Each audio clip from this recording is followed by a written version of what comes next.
Shalom semua, inilah waktu saat teduh yang sudah dinanti-nantikan oleh kita semua, apalagi Roh Kudus. Dia sudah menunggu, dan Tuhan, dia selalu datangnya tepat pada waktunya. Dia akan membuat segala sesuatu indah pada waktunya. Mari kita masuk ke hadirat Tuhan, tapi sebelumnya kita dengar kesaksian, supaya hati Anda yang kecewa, putus asa, dibangun di atas dasar iman. Dari Irene, Shalom Ko Philip dan tim. Puji syukur saya naikkan pada Tuhan dan terima kasih pada hamba-hambanya. Saya mau bersaksi pada tanggal 10 Februari 2021 saat teduh tentang bahagianya dilayani. Saya mengalami mujizat dan sekaligus teguran yang manis dari Tuhan Yesus.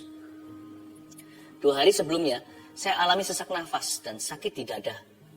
Awalnya saya bersikeras untuk tidak memasukkan permohonan doa dikarenakan gengsi. Tapi ada dorongan dari hati, jangan keras kepala. Akhirnya saya masukkan permohonan doa.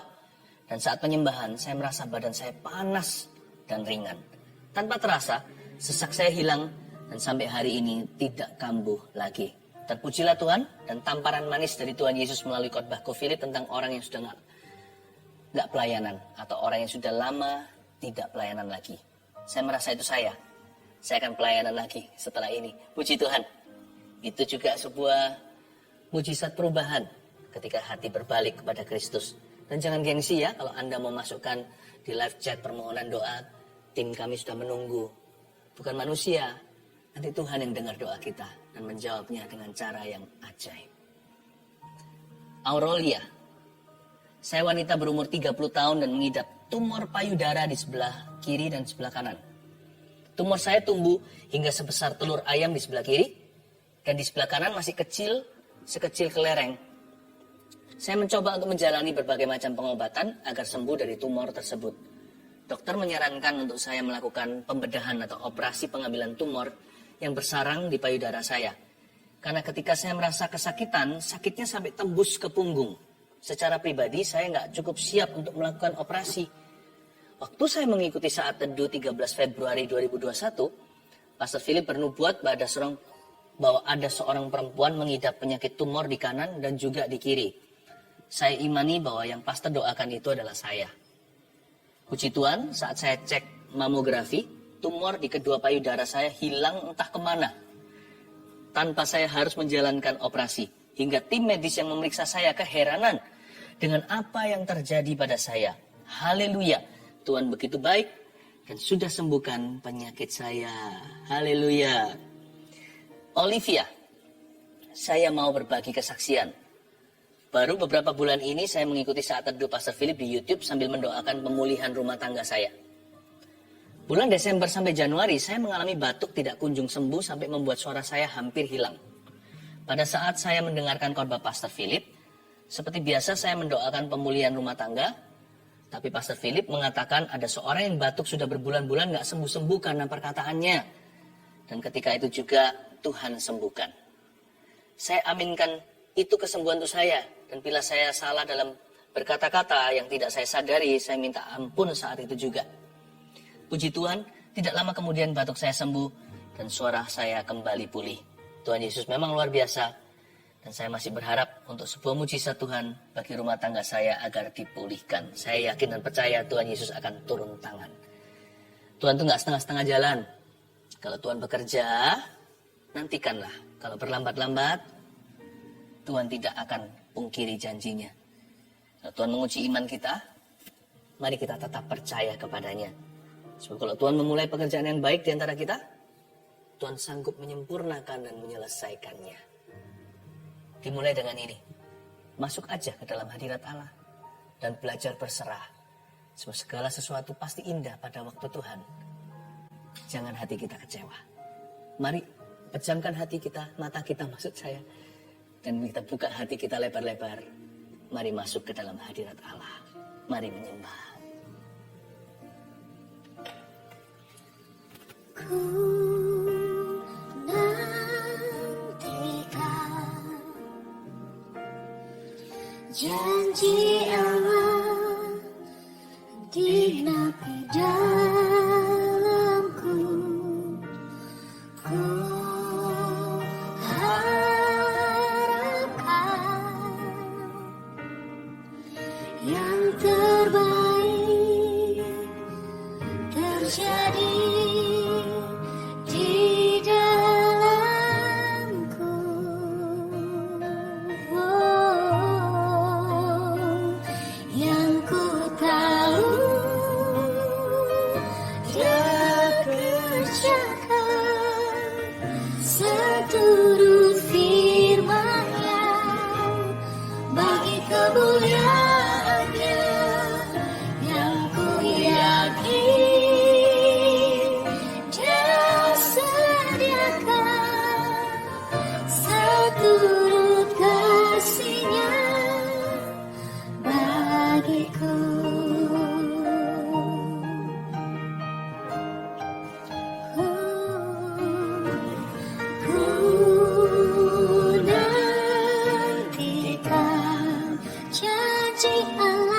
seturut firman-Nya, bagi kemuliaan-Nya yang ku yakin.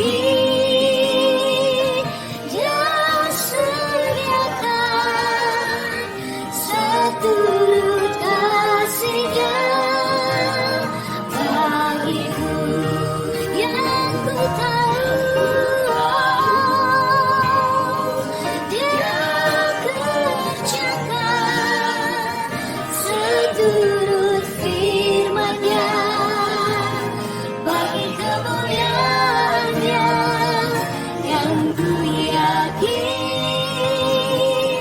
Dia sediakan seturut kasih-Nya bagiku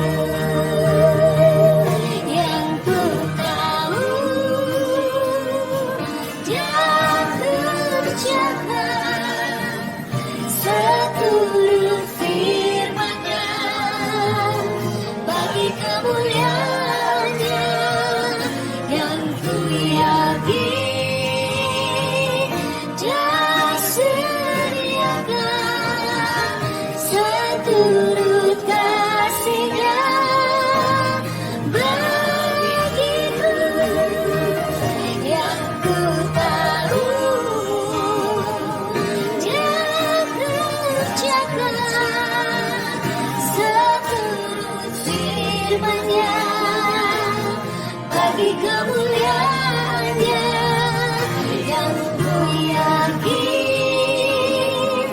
Dia sediakan seturut kasih-Nya bagiku, seturut kasih-Nya bagiku, seturut kasih-Nya bagiku.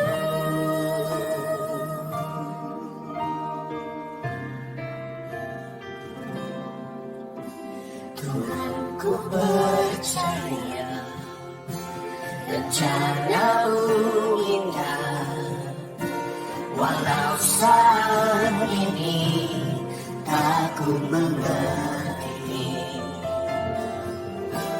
Engkau telah berfirman, memberi masa depan, damai sejahtera, penuh harapan. Ku tahu rencana-Mu indah bagiku, ku tahu kehendak-Mu baik bagiku, ku tahu rencana-Mu sempurna bagiku, ku tahu jalan-jalan-Mu yang terbaik bagiku. Tuhan, ku percaya, Tuhan, ku percaya rencana-Mu indah, walau saat ini tak ku mengerti. Oh, Engkau telah berfirman, beri masa depan, damai sejahtera, penuh harapan. Ku tahu rencana-Mu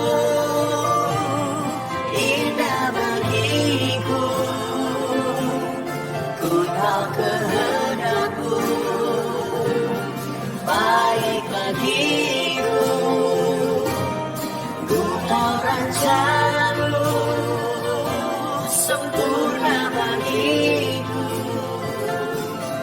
ku tahu jalan-jalan-Mu yang terbaik bagiku. Mari letakkan iman kita pada Tuhan.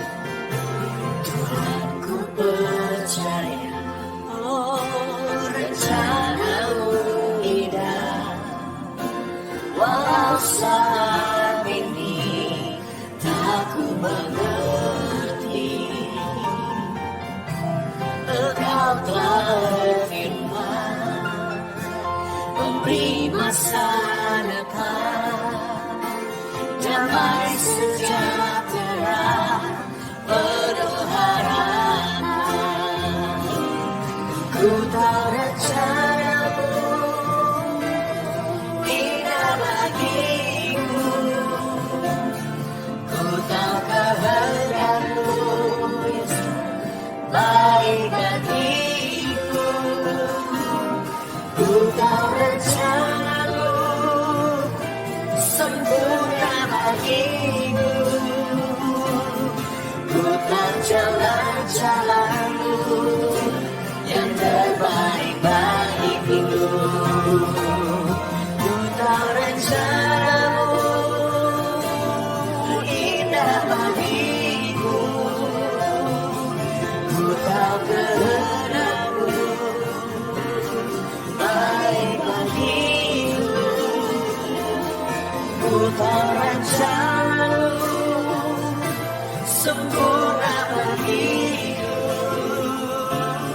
ku tahu jalan-jalanmu yang terbaik bagiku.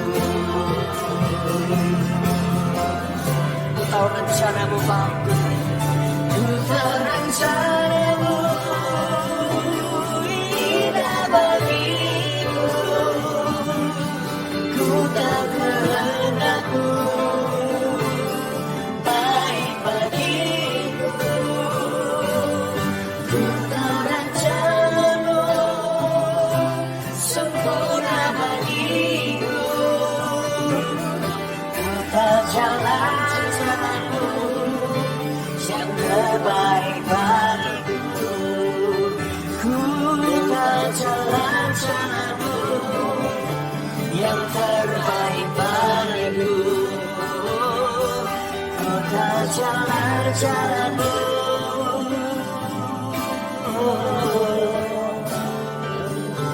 yang terbaik bagiku.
Justru ketika kita tidak tahu jalan di depan kita nggak bisa lihat. Justru ketika semua di sekeliling kita terkesan remang, malahan kita harus beriman ketika menyembah Tuhan. Kita harus sungguh-sungguh berserah penuh. Sembah Dia dalam akal budi, sembah Dia dalam roh juga. Karena kita nggak tahu apa yang kita doakan. Jiwa dan roh kita mengeluh dalam erangan-erangan yang tidak bisa ditata dalam kalimat manusia. Seolah-olah kita mendoakan sebuah masa depan, suatu future yang penuh pengharapan. Namun sekarang akal budi kita nggak tahu apa yang patut kita harapkan. Banyak di antara Anda sekarang yang berbeban berat letih lesu bahkan. Tidak tahu mau harapkan apa untuk masa depan. Justru berimanlah. Justru menyembahlah. Ketika puji-pujian menjadi susah dinaikkan, ia menjadi korban pujian. Mari angkat tangan. Bermazmur untuk Tuhan. Jangan lemah imanmu. Jangan putus pengharapan, tetap lihat ke atas dan pandang ke depan. Tangan Tuhan menunggumu. Tangan Tuhan terbuka. Buka hati, buka mulutmu. Tuhan taruh pujian di sana sesuai dengan akal budi.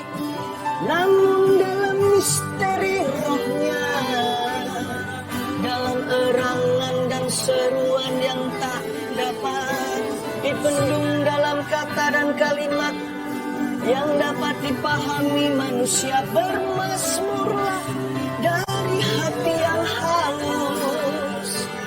Tuhan tahu yang Dia perbuat di hidup kita.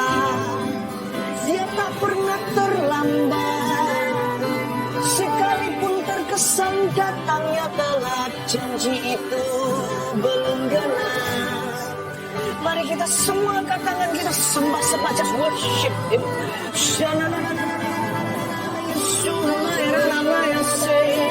Penuhi hatimu dengan iman, penuhi hatimu dengan pengharapan, penuhi hatimu dengan kasih Tuhan yang tak berkesudahan. Bermazmurlah bagi Dia, nyanyikan pujian bagi Dia. Orang makanya raya sana raya sana, orang maya sana raya sendiri raya sana raya sana.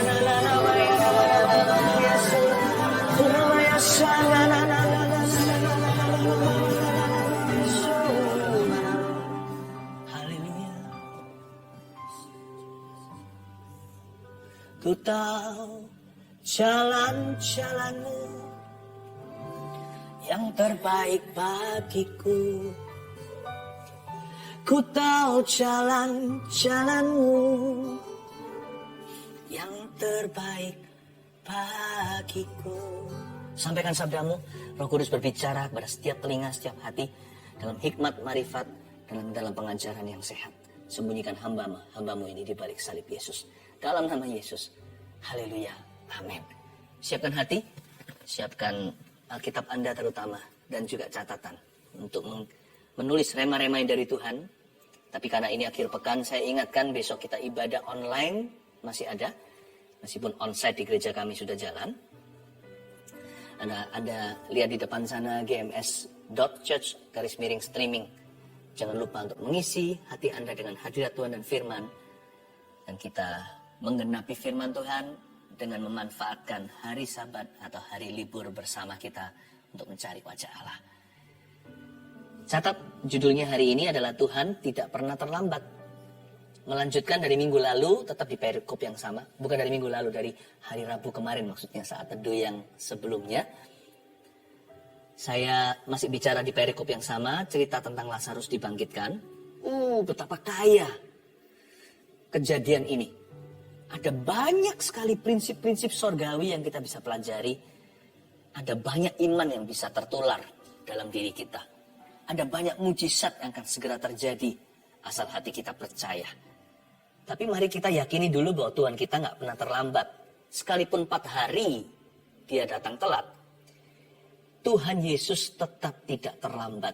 Dalam cerita Lazarus ini, sekarang pun Tuhan masih bisa bekerja. Dalam hidup Anda, sekarang juga mujizat masih bisa terjadi. Jangan pernah berkata too late atau sudah terlambat. Karena tidak ada kata telat dalam kamus Tuhan. Even though He came 4 days later, Dia datangnya itu 4 hari terlambat. Seolah-olah everything is too late, segala sesuatu sudah lewat. Tapi ternyata Dia datangnya malahan on time dalam rencana Bapaknya. Malah tepat waktu nih ceritanya. Ayat 17 kita baca sekarang. Maka ketika Yesus tiba, didapatinya Lazarus telah 4 hari berbaring di dalam kubur. Betania terletak dekat Yerusalem, kira-kira 2 mil jauhnya. Waktu Yesus tiba, di mana Lazarus dikuburkan, dia udah 4 hari berbaring di dalam kuburan. Kenapa ya Tuhan kok sengaja telat datang? Kalau kita perhatikan ceritanya, memang Tuhan berlambat-lambat. Bukan karena Tuhan itu lelet, atau Tuhan nggak peduli, atau Tuhan mempermainkan perasaan orang. Enggak. Tapi semua itu indah pada waktunya. Jadi Tuhan yang paling mengerti. Kita ini nggak maha tahu, makanya menurut kita terlambat. Menurut Tuhan tepat waktu. Karena hanya Allah yang maha tahu. Coba saya berikan sedikit alasan mengapa Tuhan datang 4 hari telat yang menurut apa yang kita bisa pahami hari ini ya. Karena kita ini memang kan terbatas daya pikir dan pengetahuan. Manusia itu tidak tahu segala sesuatu. Tapi tahukah Anda bahwa Tuhan datang 4 hari later, 4 hari nanti itu ternyata ada hikmatnya. Itulah point of no return. Seperti yang saya katakan Rabu kemarin, ya kan? Ada sebuah superstisi atau tradisi Yahudi bahwa ketika seseorang mati, roh orang itu seperti gentayangan. Dia antara bumi dan langit belum nyampe ke sorga. Atau belum sampai dibawa Tuhan ke neraka. Gitulah ceritanya. Dia masih berusaha untuk masuk dalam tubuh orang, tubuhnya sendiri. Dia masih mau bangun dari tidurnya atau bangkit dari kematian. Ini bukan apa kata firman ya. Sekali lagi ini tradisi orang Yahudi atau superstisi mereka. Jadi setelah 3 hari, roh tersebut baru pergi forever. Point of no return. Disitulah keluarga jadi hopeless total. Ini orang mati beneran. Kalau hari ini di dunia medis sudah pronounced dead. Dokter sudah teken tanda tangan dan berkata orang ini sudah meninggal dunia secara sah. Nah, mereka juga begitu. Setelah hari ketiga, ketika rohnya itu ceritanya melihat bahwa tubuhnya sudah nggak bisa dimasukin lagi, wajahnya udah pucat, udah putih, dia pergi. Jadi orang Yahudi tunggu 3 hari. Jadi nggak heran kenapa Yesus bangkit pada hari ketiga untuk menunjukkan bahwa dia sungguh-sungguh mati dan dia dibangkitkan. Yesus mau berbicara kepada orang Yahudi juga, bukan pada kita-kita seluruh manusia di bangsa-bangsa. Tuhan mau Injil mengena sampai ke dalam hati orang Yahudi dan berbicara dalam bahasa mereka. Ya, ini semuanya adalah hikmat saja. Tentunya ada kedaulatan Allah yang kita tidak bisa selidiki kenapa 4 hari. Point of no return. Mereka semua sudah hilang pengharapan. Tapi juga itu adalah the point of deepest grief. Ketika 3 hari kemudian setelah seseorang meninggal dunia, seseorang yang kita cinta, biasanya ketika baru meninggal dunia itu kita masih penyangkalan. Kita masih merasa ini seril, rasanya nggak masuk akal. Benarkah ini terjadi padaku? Biasanya 3 hari kemudian baru yang namanya berkabung dan duka itu tak terhingga terasa di dalam jiwa.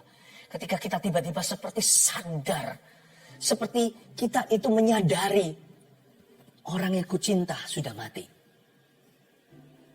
Biasanya on the 3rd day, reality bites. Realita itu menggigit pada hari ketiga. Tuhan lewatkan sampai ke hari keempat. Lazarus setelah 4 hari berbaring di dalam kuburan. Sudah bau. Udah bau. Jadi nggak ada yang namanya kebetulan. Ini kabar baiknya buat kita.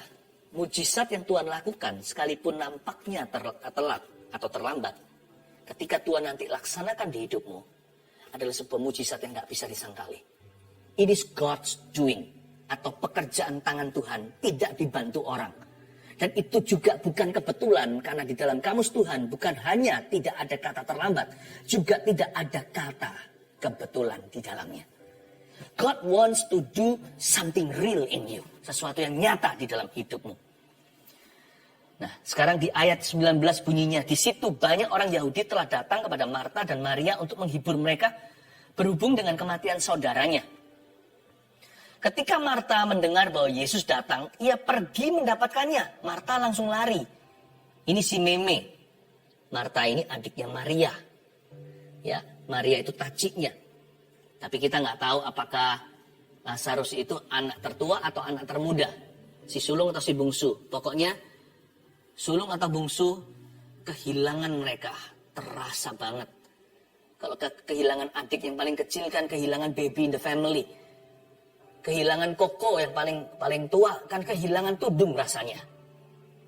Ketika Marta mendengar bahwa Yesus datang, ia langsung pergi mendapatkannya. Tetapi Maria tinggal di rumah.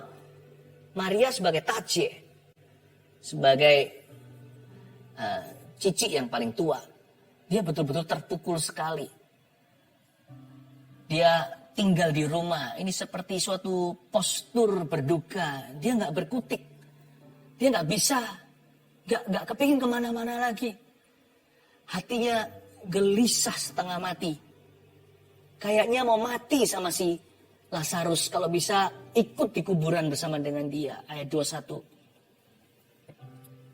Maka kata Marta kepada Yesus, Tuhan, sekiranya engkau ada di sini, saudaraku pasti tidak mati.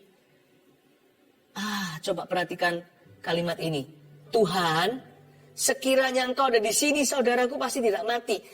Kedengarannya seperti ada sedikit rasa kecewa di dalamnya, diselipkan dalam kalimat tersebut. Anda kerasa nggak waktu dia berkata, if you were here earlier, kalau engkau datang lebih dini, Lazarus pasti nggak mati. My brother itu pasti masih hidup hari ini. Why did you come late? Kenapa kau datang telat? Kenapa engkau tiba terlambat? Tuhan, sekiranya engkau ada di sini, saudaraku pasti tidak akan mati. Memang dia nggak kepahitan atau Marta juga tidak berani kurang ajar terhadap Tuhan Yesus. Dia dengan hormat sih. Karena itu kan kemurahan, bukan haknya dia. Dia ngerti. Dia hanya mengandai-andai. Sebenarnya, tahu nggak? Ada banyak sekali kesedihan dan stres dalam hidup kita itu bukan berdasar fakta. Tetapi berdasarkan imajinasi what if. Andaikan. Sekiranya. Kata-kata itu gak selesai-selesai. Seperti kita itu menggali sumur. Seperti kita itu digging the wells of supposition. Dalam bahasa Inggrisnya. Seperti seolah-olah kita itu menggali sumur. I suppose. Andaikan. Jikalau. Seandainya, sekiranya.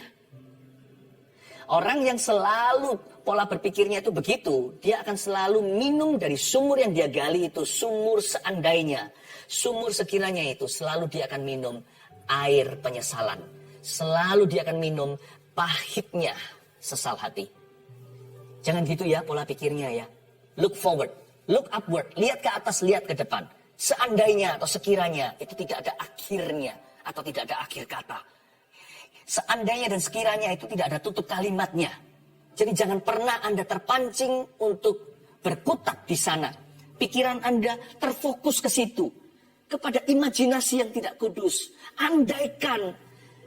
Tahu gitu. Sekiranya. Itu gak ada akhirnya. Nanti minum air kepahitan lagi. Kepahitan sama Tuhan. Kepahitan sama diri sendiri. Kepahitan sama orang lain. Karena kita yang berpikiran demikian. Selalu imannya pupus. Pengharapannya putus. Orang yang berpikir begitu. Tidak mungkin beriman pada Tuhan. Orang yang berpikir demikian, seandainya sekiranya, orang seperti itu sudah tidak bisa lagi lihat apa yang Tuhan hendak lakukan.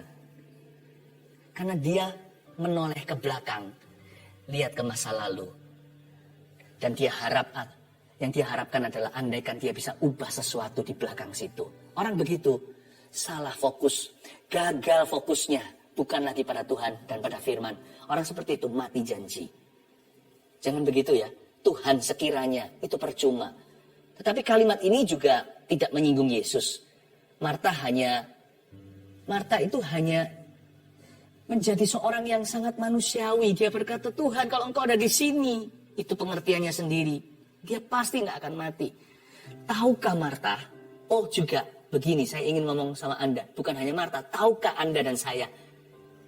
Bahwa di hadirat Tuhan, kematian tidak lebih kuat, tidak lebih susah untuk dibatalkan atau dipatahkan daripada sakit penyakit. Andai kata Marta tahu, dia tidak akan stres begitu. Sekiranya engkau ada di sini, dia menghendaki hadirat Tuhan agak early, agak dini. Sekarang bukannya Tuhan sudah hadir di depan dia, itu kan juga hadirat yang sama. Kenapa dia menoleh ke belakang? Harusnya dia lihat Yesus yang di depan, bukan? Yang penting kan hadirat Tuhan, ya kan? Kan dia berkata seandainya engkau ada di sini. Dia merujuk ke hadirat Tuhan di belakang situ. Harusnya dia berkata, oh, yang penting kau sekarang di sini bersama dengan kami. Yang penting akhirnya engkau tiba. Sebab asal Tuhan ada di sana, tidak ada kata terlambat. Karena bagi Tuhan dan di hadirat Tuhan, kematian atau sakit 4 hari lalu, sakit parah, atau seminggu lalu masih sakitnya biasa, nggak ada bedanya di hadirat Allah. Sakit bisa sembuh di belakang situ, telat nih, dia sudah mati, mati bisa bangkit. Karena yang membangkitkan itu hadirat Tuhan yang sama. Di hadirat Allah nggak ada penyakit besar, penyakit kecil, penyakit parah, penyakit ringan. Nggak ada. Bagi Tuhan semua sama. Saya pakai jempol saya, ibu jari saya ini untuk bisa membunuh yang namanya semut kecil, semut keranggan, nyamuk atau lalat. Nggak ada bedanya. Karena saya kuat, karena saya manusia. Ibu jari saya lebih besar dari mereka. Di hadirat Allah nggak ada besar kecil. Tiada yang mustahil. Andai kata Marta ngerti dia berdiri di hadapan siapa nih, dia tidak akan berkata, andai sekiranya dulu engkau di situ. Yang penting kan sekarang engkau di sini. Ayo. Saya beritahu kepada Marta, saya bicara pada Marta yang sekarang sedang mendengarkan saya punya renungan. Saya bicara kepada Anda, pria dan wanita yang sekarang lagi putus pengharapan. Yang penting sekarang Tuhan hadir. Jangan berkata sudah terlambat. Karena Anda berdiri di sebuah hadirat. Itu yang mengubahkan the presence of God. Saat teduh ini bukan program acara. It's a presence. The presence of the Almighty. Bukankah kita bersama-sama berkumpul ini mengharapkan hadirat Allah? Bukan timnya, bukan pembicara, tapi anak Allah, Yesus namanya. Ya, lanjut ayat yang ke-22. Tetapi sekarang pun aku tahu, untungnya ada ini. Saya baca lagi, tetapi sekarang pun aku tahu bahwa Allah akan memberikan kepadamu segala sesuatu yang kau minta kepadanya. Untungnya tidak berhenti di ayat 21. Ayat 22 ada kelanjutannya. Marta cepat berbalik dan hatinya lekas percaya. Dia berkata, tetapi sekarang pun aku tahu bahwa Allah akan memberikan kepadamu. Garis bawahi tetapi sekarang pun. Even now, tetapi sekarang pun. That's the faith. Hari itu, saat itu juga, detik itu, Marta mendemonstrasikan iman pada Tuhan. Dia berkata, meskipun demikian, I choose to trust you. Aku memilih untuk tetap percaya kepadamu. Disitulah permulaan miracle atau mujizat yang akan segera terjadi. Marta ini luar biasa. Seringkali digambarkan dalam Alkitab dia hanya sibuk kerja. Ternyata Marta punya iman. Cikal bakal kemuliaan Allah dinyatakan dalam keluarganya lewat kebangkitan saudaranya. Marta berkata, tetapi sekarang pun aku tahu Tuhan agak telat nih, terlambat menurut pemikiranku. Karena waktu itu Marta nggak ngerti kalau Yesus sanggup lakukan itu. Jadi Marta berkata, tetapi sekarang pun ya, even now.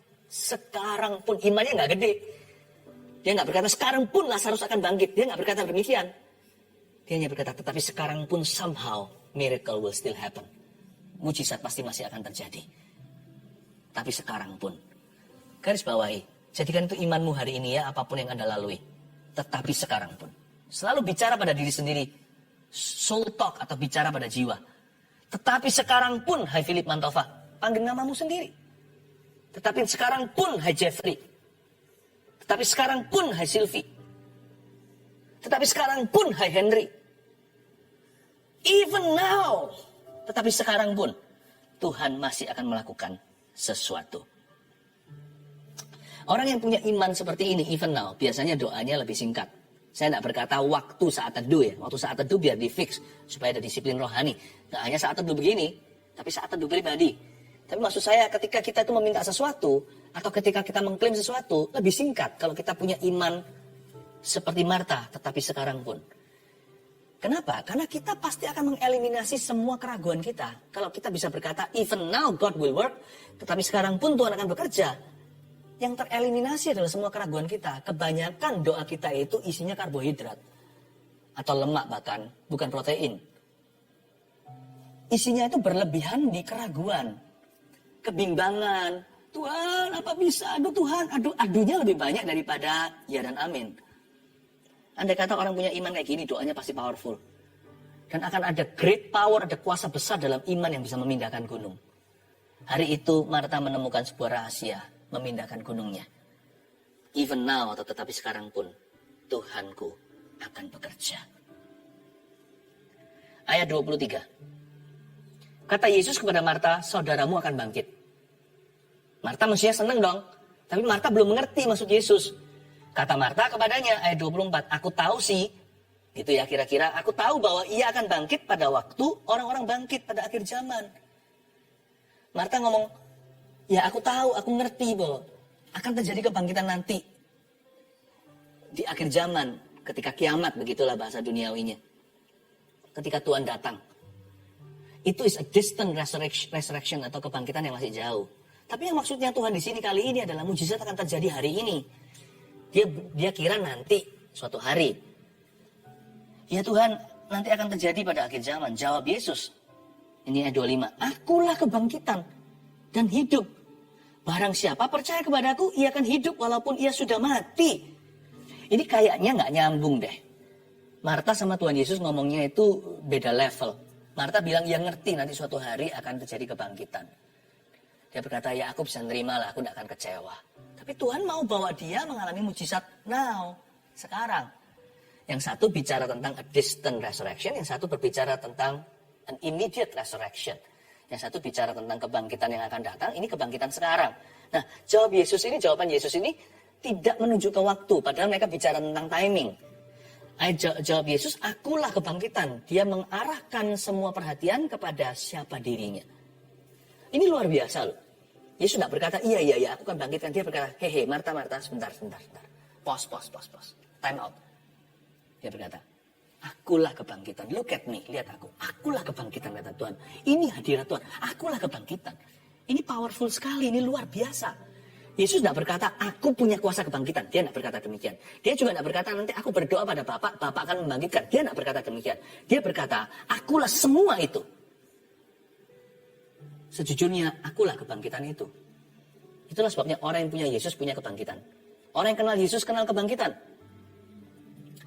Dia berkata, akulah semua itu. Yang kau katakan nanti suatu hari dibangkitkanlah, bla bla bla. Akulah semua itu.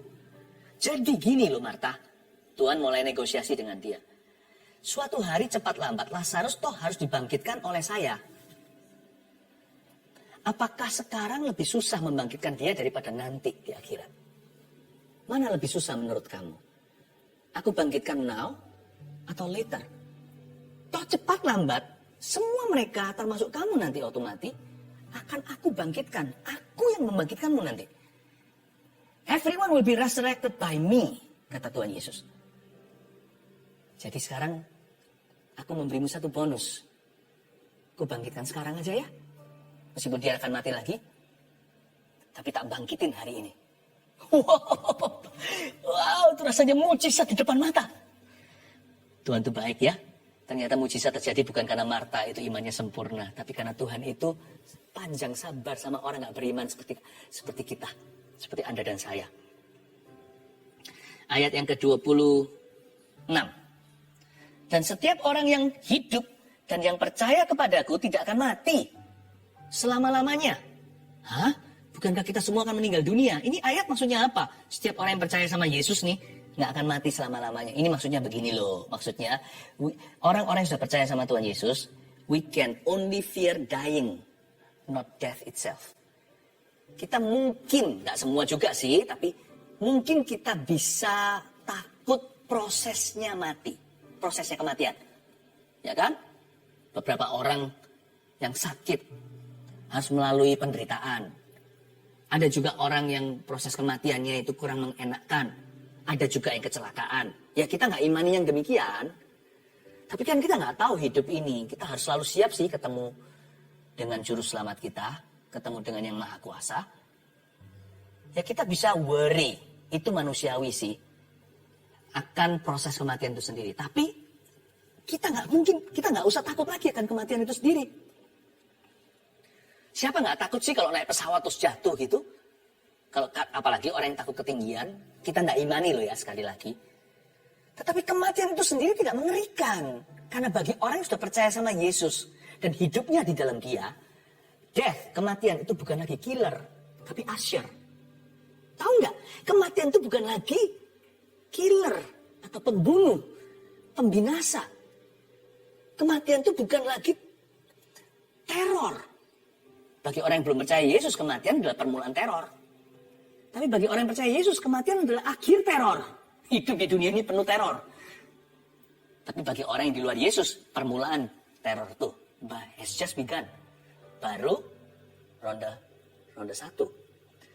Jadi kematian bukan killer, kematian itu usher. Ushering nih, meng-usher kita masuk ke dalam sukacita Bapa selama-lamanya. Oh haleluya, itu yang dimaksud. Dan setiap orang yang hidup dan yang percaya padaku gak akan mati selama-lamanya. Ayat 27. Lalu sebelum ayat 27, ayat sebelumnya, kalimat sebelumnya, percayakah engkau akan hal ini? Langsung Tuhan ending, akhiri debat. Tuhan tidak tertarik dengan perdebatan. Makanya Tuhan langsung berkata, kamu percaya nggak? Udah gitu aja. Make it simple, ya atau enggak. Tuhan tidak membutuhkan imannya Marta, tetapi Tuhan sedang mengajak dia untuk kerjasama supaya dia bagian dari cerita kemuliaan Allah, bukan dari cerita orang yang nggak percaya lalu Tuhan buktikan salah. Karena itu Tuhan terakhir berkata begini dari hati kasih, percayakah engkau akan hal ini? Mengakhiri segala debat. Marta, ada banyak hal nggak bisa masuk rasiomu, bukan berarti tidak pakai akal budi loh ya. Satu titik kita harus berkata, I believe, even though I don't see. Sekalipun aku tidak melihatnya, aku percaya. Dan puji Tuhan, endingnya bagus. Ayat 28, 27 bunyinya begini. Jawab Marta, untungnya, ya Tuhan, aku percaya. Ya Tuhan, aku percaya, itulah resepinya kemuliaan Allah.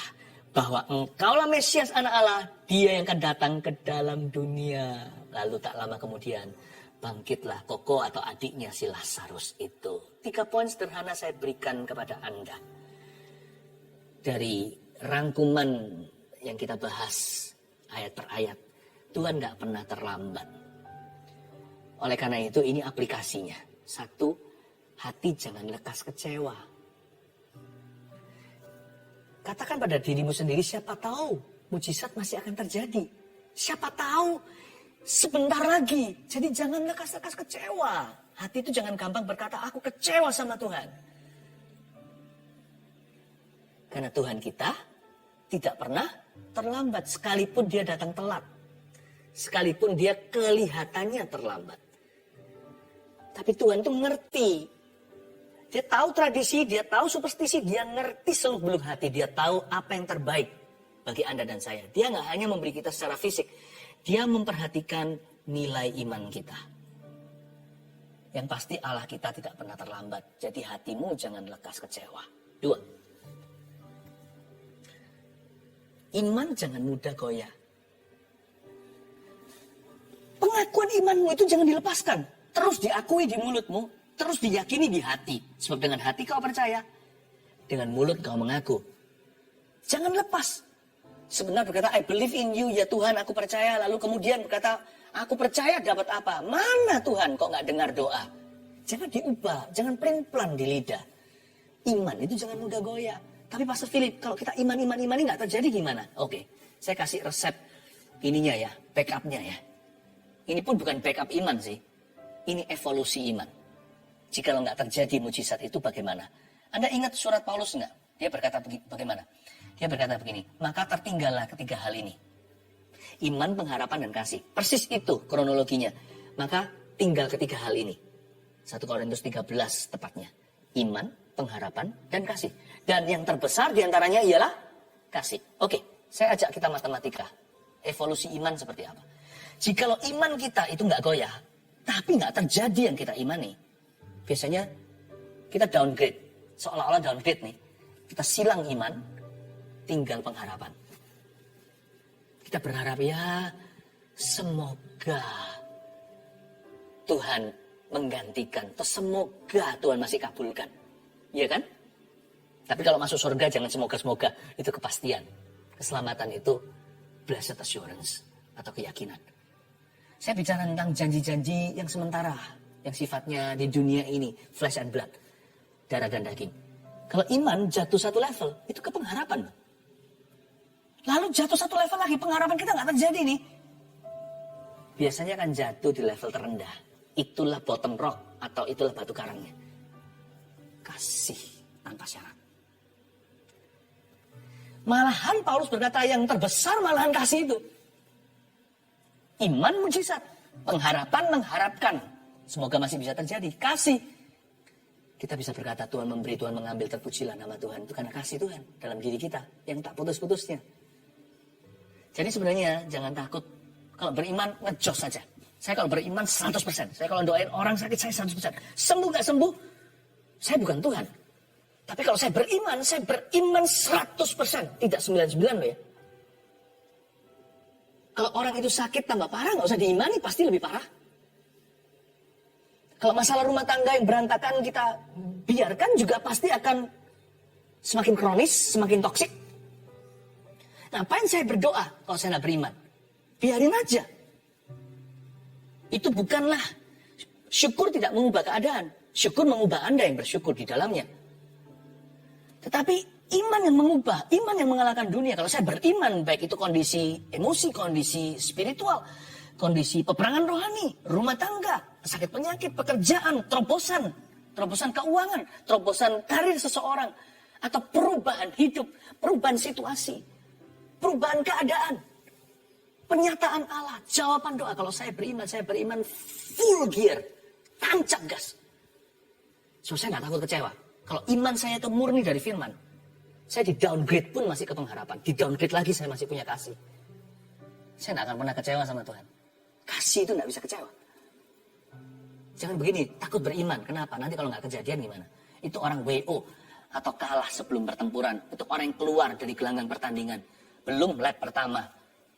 Belum kita putaran ke-1. Sudah berkata, ya sudah daripada kalah mendingan gak resiko. Daripada kalah mendingan gua pasti gak menang. Lebih bisa nerima. Kayak seperti itu, nanti lama-lama kita jadi pecundang. Iman jangan mudah goyah. Tancap gas. Let's believe in miracles today. Sekalipun orang mau bilang, mujizat-mujizat yang dicari, terserah mereka. Terserah. Karena orang-orang itu tidak akan jadi solusi buat sesamanya. Kita yang percaya jadi solusi. Meskipun ujungnya bukan manipulasi. Ujungnya adalah kasih. Kalau enggak pun gimana? Saya tetap akan percaya. Seperti Habil. Darahnya dari tanah itu berseru dengan iman. Mendingan saya mati, tetap beriman. Dan sekalipun tidak melihat apa yang saya iman terjadi. Saya pulang ke surga membawa iman. Imanku tidak akan tercuri.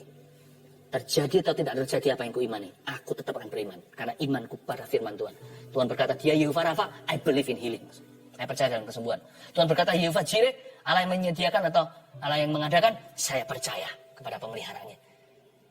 Saya percaya satu persatu. Dan kalau Tuhan berkata, aku adalah Allah yang kudus, kudus-kuduslah hidupmu dan hidupku. Jagalah kekudusan. Yang terakhir, kalau hati jangan lekas kecewa. 2, iman jangan mudah goyah. Karena Tuhan gak pernah terlambat. Yang ketiga, ini pewahyuan umumnya buat kita. Mujizat masih terjadi, my brother and sister. Ini yang membuat hidup itu bergairah. Miracles still happen. Yes, even now. Yes, even now. Mujizat masih terjadi. Termasuk sekarang pun Tuhan masih bekerja. Dan saya percaya hari ini adalah hari yang Tuhan tentukan untuk Anda mengalami sebuah mujizatnya. Marilah kita bersyukur dan bergembira di dalamnya. Ku percaya mujizatmu That's right. pasti terjadi. Sebab tiada yang Tak mungkin bagimu. Ku percaya mujizatmu pasti terjadi. Engkau Tuhan tepati janjimu. Ku percaya mujizatmu pasti terjadi. Sebab tiada yang mungkin bagimu. Ku percaya mujizatmu pasti terjadi. Engkau Tuhan tepati janjimu. Izinkan saya interupsi sebentar. Saya melihat lemari, saya melihat juga kulkas. Saya nggak ngerti maksudnya, tapi dengan cepat Tuhan beri hikmat. Keluarkan dari lemari-lemari hidup dan lemari doa dan kulkas-kulkas imanmu, semua doa-doa Anda yang belum terjawab, yang Anda berkata sudah terlambat, yang Anda berkata ini kayaknya aku sudah putus pengharapan karena nggak pernah dikabulkan. Keluarkan semua. Tuhan nggak pernah terlambat. Ayo kita imani fresh anew dengan segar. Masukkan ke permohonan doa. Saya minta Anda tulis di sini hal-hal apa yang sempat membuat hati Anda sudah kecewa dan iman Anda goyah, dan juga permohonan-permohonan doa pribadimu maksudnya yang selama ini sudah Anda kulkaskan, Anda lemarikan, lengserkan. Anda berkata, "Suanalah" dalam bahasa Chinese ya sudahlah, ini rasanya udah lewat sih, terlambat sudah. Anda sudah give up, udah putus asa, putus pengharapan. Justru sekarang saya minta itu hidupkan. Tulis semuanya. Saya tunggu di tangan saya ini. Kita nyanyi lagu ini sekali lagi. Karena semua masukan di sini, saya tumpang tangan, kita hidupkan dengan iman dan pengharapan. Dan saya yakin mujizat pasti terjadi.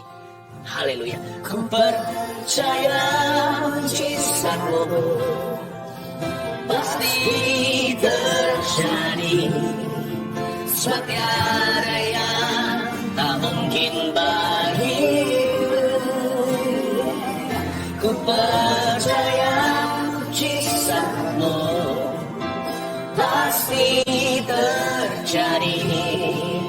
Engkau Tuhan tepati janjimu. Percaya mujizatmu, come on.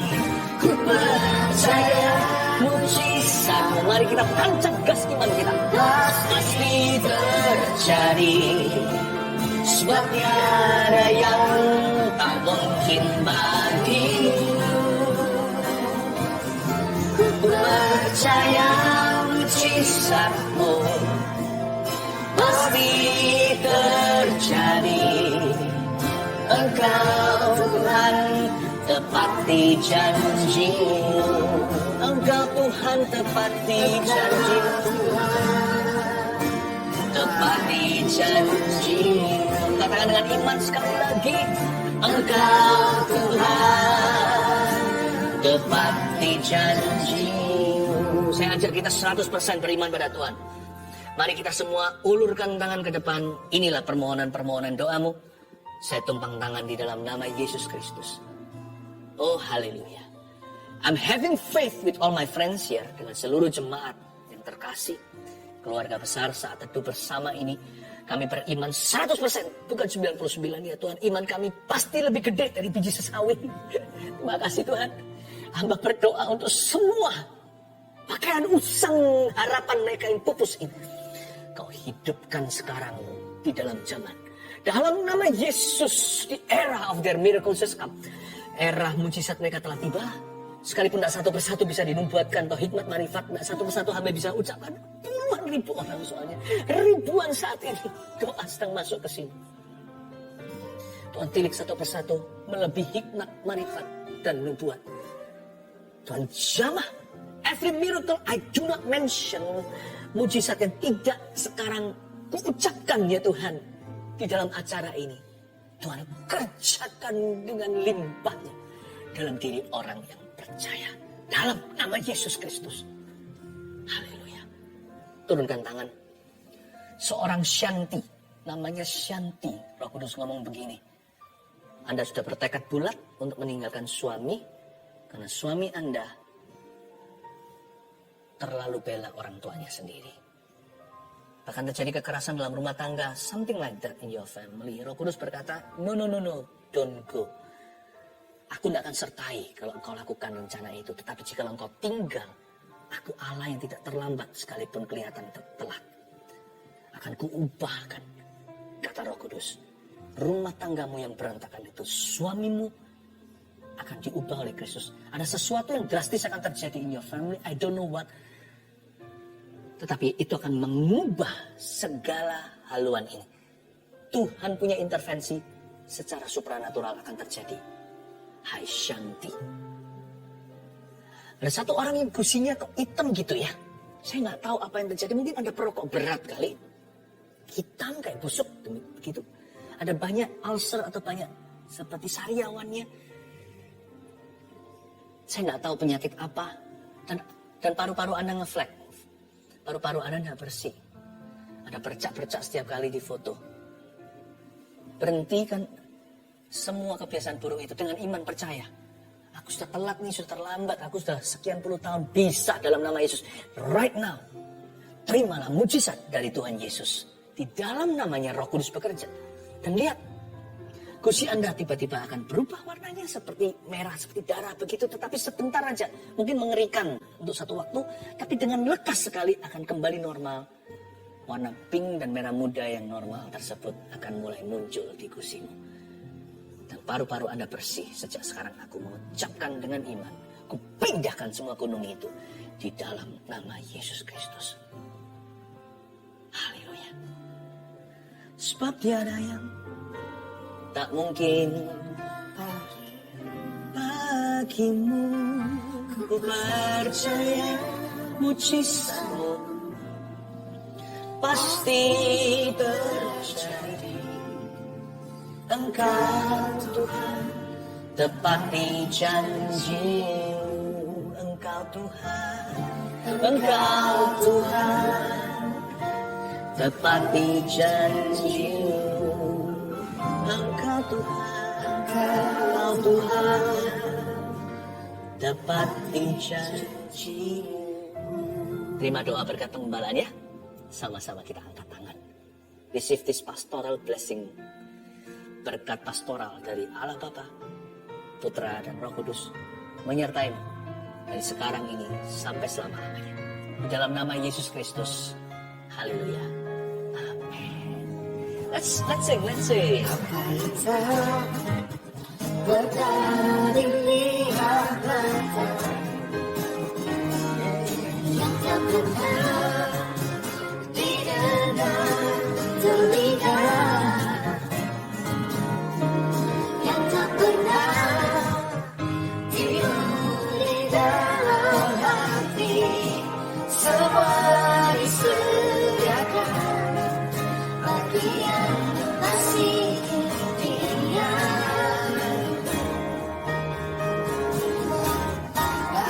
Alasanmu melakukan segala perkara, tuluskan dan selamanya, kuasanya tidak berubah. Alasanmu melakukan segala perkara, tuluskan dan selamanya, kuasanya tak berubah.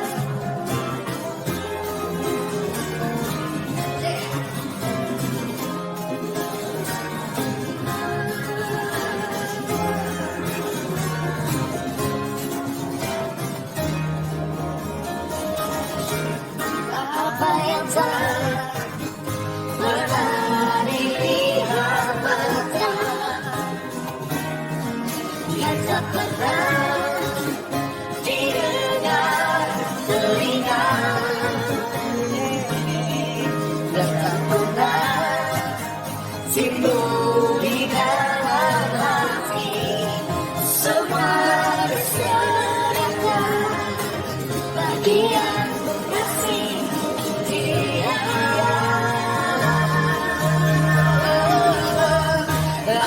Alasanmu melakukan segala perkara, tuluskan dan selamanya, kuasanya tidak berubah. Alasanmu melakukan segala perkara, tuluskan dan selamanya, kuasanya tak